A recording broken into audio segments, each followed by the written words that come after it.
யோசுவா அதிகாரம் 6. எரிகோ இஸ்ரவேல் புத்திரருக்கு முன்பாக அடைக்கப்பட்டிருந்தது. ஒருவரும் வெளியே போகவும் இல்லை, ஒருவரும் உள்ளே வரவும் இல்லை. கர்த்தர் யோசுவாவை நோக்கி, இதோ எரிகோவையும் அதன் ராஜாவையும் யுத்த வீரரையும் உன் கையில் ஒப்பு கொடுத்தேன். யுத்த புருஷராகிய நீங்கள் அனைவரும் பட்டணத்தை சூழ்ந்து ஒரு தரம் சுற்றி வாருங்கள். இப்படி 6 நாள் செய்ய கடவீர்கள். 7 ஆசாரியர் பெட்டிக்கு முன்பாக 7 கொம்பு எக்காளங்களை பிடித்து கொண்டு போக வேண்டும். 7ஆம் நாளில் பட்டணத்தை 7 தரம் சுற்றி வர கடவர்கள். ஆசாரியர் எக்காளங்களை ஊத வேண்டும். அவர்கள் அந்த கொம்புகளினால் நெடுந்தொனி இடும்போதும் நீங்கள் எக்காள சத்தத்தை கேட்கும் போதும் ஜனங்கள் எல்லாரும் மகா ஆரவாரத்தோடே ஆர்ப்பரிக்க கடவர்கள். அப்பொழுது பட்டணத்தின் அலங்கம் இடிந்து விழும். உடனே ஜனங்கள் அவரவர் தங்களுக்கு நேராக ஏற கடவர்கள் என்றார். அந்தபடியே நூனின் குமாரனாகிய யோசுவா ஆசாரியரை அழைத்து, உடன்படிக்கை பெட்டியை எடுத்துக்கொண்டு போங்கள். தொனிக்கும் 7 எக்காளங்களையும் 7 ஆசாரியர்கள் கர்த்தருடைய பெட்டிக்கு முன்பாக பிடித்து கொண்டு போக கடவர்கள் என்று சொல்லி ஜனங்களை நோக்கி, பட்டணத்தை சுற்றி நடந்து போங்கள்.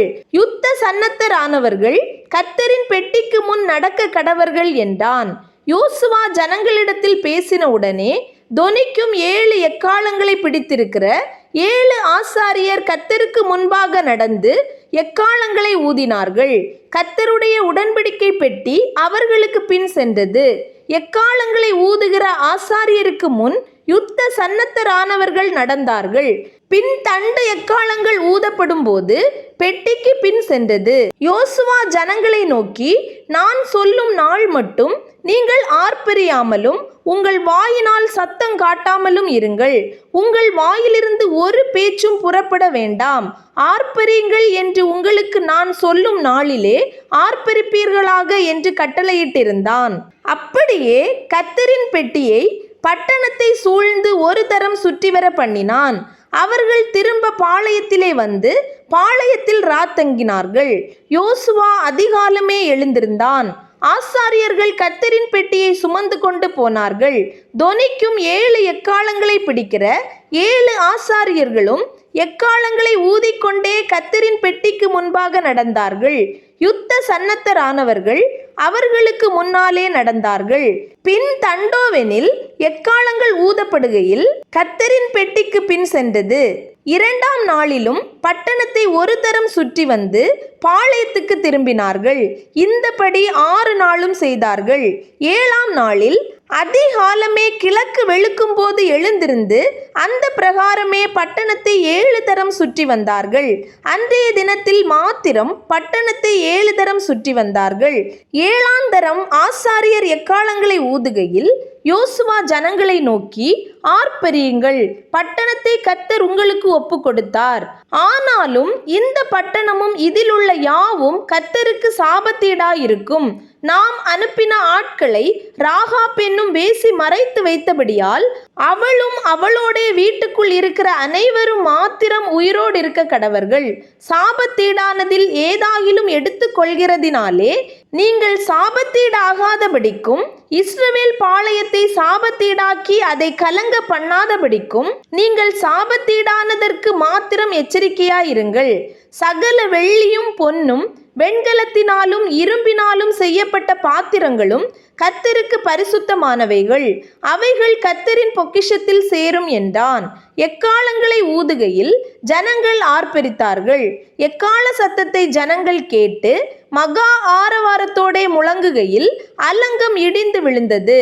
உடனே ஜனங்கள் அவரவர் தங்களுக்கு நேராக பட்டணத்தில் ஏறி பட்டணத்தை பிடித்து பட்டணத்தில் இருந்த புருஷரையும் ஸ்திரீகளையும் வாலிபரையும் கிழவரையும் ஆடு மாடுகளையும் கழுதைகளையும் சகலத்தையும் பட்டய கருக்கினால் சங்காரம் பண்ணினார்கள்.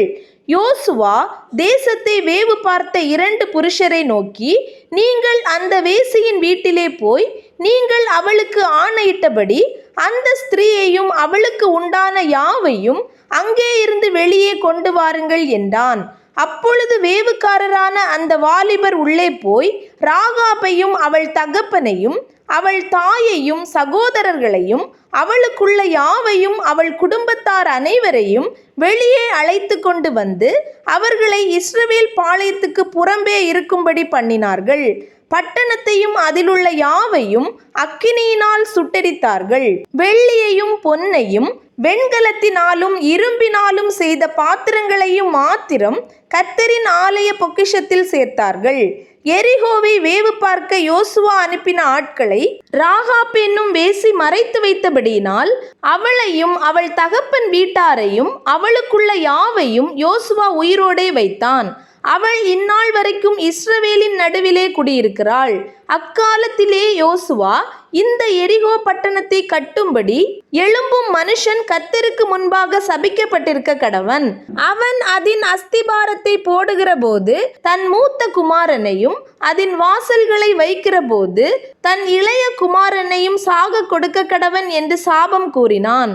இவ்விதமாய் கர்த்தர் யோசுவாவோடே கூட இருந்தார். அவன் கீர்த்தி தேசமெங்கும் பரம்பிற்று.